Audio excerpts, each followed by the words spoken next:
túi nha nghe Sốt đây bộ máy bóng ôn ngày thì mà phơi pram khai pi năm pi pon mà phơi pram bóng ôn tại tôi cho mới nâng xoay để dương gặp pung đặt thọt nâng cứ bị chụp bánh hà kéng vì một máu con ta lỡ vì trên màu với nhá bóng ôn ở xa mê việc phú đào bị thấm chẳng gì mới nhom thưa ca dùng bởi ở bóng ôn mưa bà rúi này dương mà chụp cha chụp cáp toán nơi tận đây khai từng tranh nơi trọ trong cái hòm bóng ôn mưa cái đập plai bị trên một phần tọp bị dương bánh phơi nhối chứ nè bị trên một cục thúi hay bị trên chởn bị ở trên mau đi thế bóng ôn aiสังเกต mưa nơi trong video nè nhầm zoom đầm bầy chạp vô plong như tại bóng ôn mưa nè đào xây tiết nó đôi khi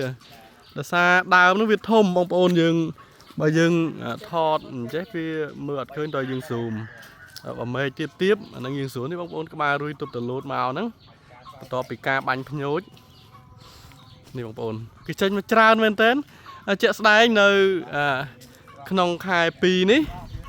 vì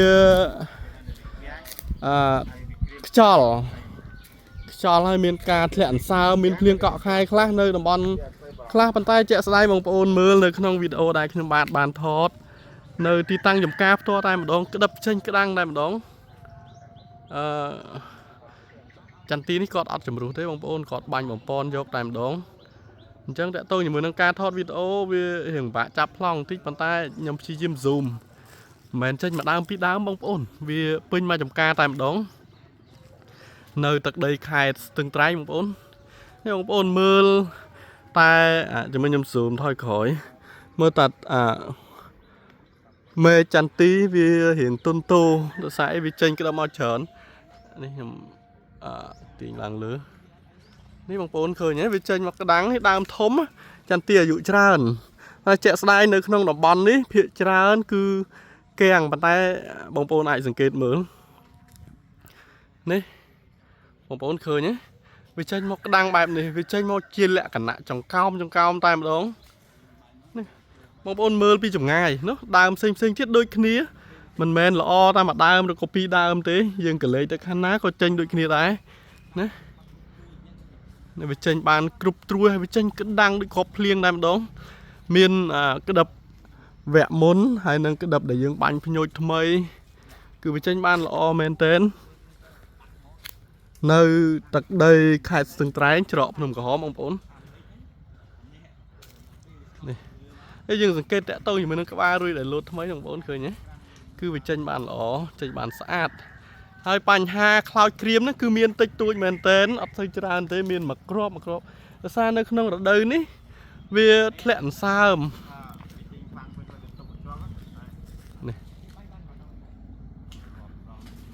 នេះបងប្អូនដើមខណៈចេញឡើងក្តាំងតែម្ដងខ្ញុំព្យាយាមថតឲ្យបានវែងបន្តិចដើម្បីចែកម្លែកដល់ពុកម៉ែបងប្អូន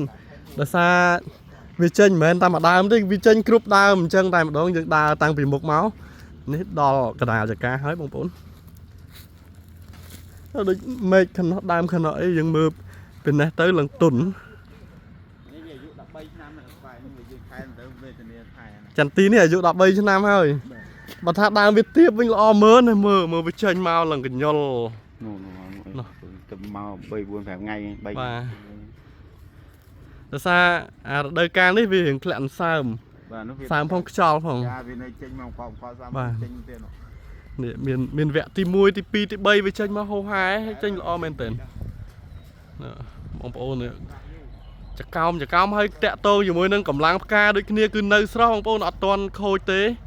អត់តន់រយផ្កាទេផ្កានៅតែស្រស់ល្អ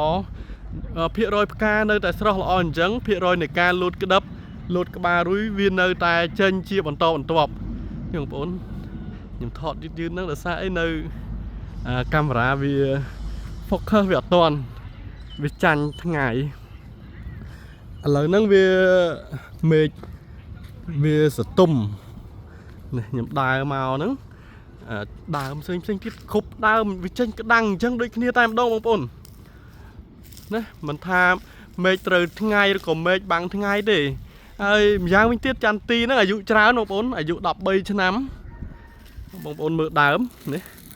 ខ្ញុំ zoom ថយក្រោយដើមខ្ពស់មែនតើបងប្អូនចន្ទទីហ្នឹងអាយុ13ឆ្នាំជាមួយខ្ញុំដើរទៅដើមផ្សេងទៀតដោយសារអីវានៅខាងចុងមេឃយើងថតពីក្រោមអញ្ចឹងអត់ឃើញក្តឹបទេលើកលែងតែមេឃសំយ៉ុងធ្លាក់មកខាងក្រោមបែបនេះយើងបានថតចាប់ក្តឹបឲ្យបងប្អូនមើលឃើញប៉ុន្តែបើសិនជាយើងមើលពីលើវិញគឺចេញក្តាំងតែម្ដង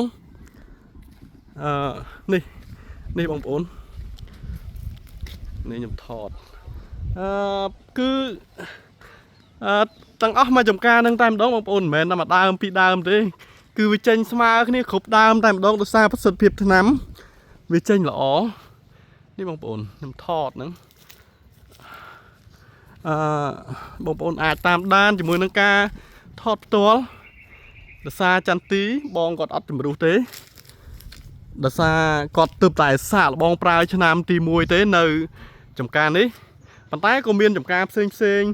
គាត់ប្រើប្រាស់ផលិតផលរបស់ក្រុមហ៊ុន VKSN ជាច្រើនឆ្នាំមកហើយឥឡូវវីដេអូខ្ញុំប្រហែលជាថតដល់ចុងចំការទេដោយសារឥឡូវដូចហត់ដែរដោយសារទើបតែយើងធ្វើដំណើរចេញពីខេត្តរតនគិរីមកកាត់ខេត្តស្ទឹងត្រែងក៏ចោះជួបម្ចាស់ចំការដែលបានប្រើប្រាស់ផលិតផលរបស់យើងនេះបងប្អូនអញ្ចឹងវីដេអូនេះខ្ញុំសូមបញ្ចប់នៅត្រឹមហ្នឹងសូមអរគុណ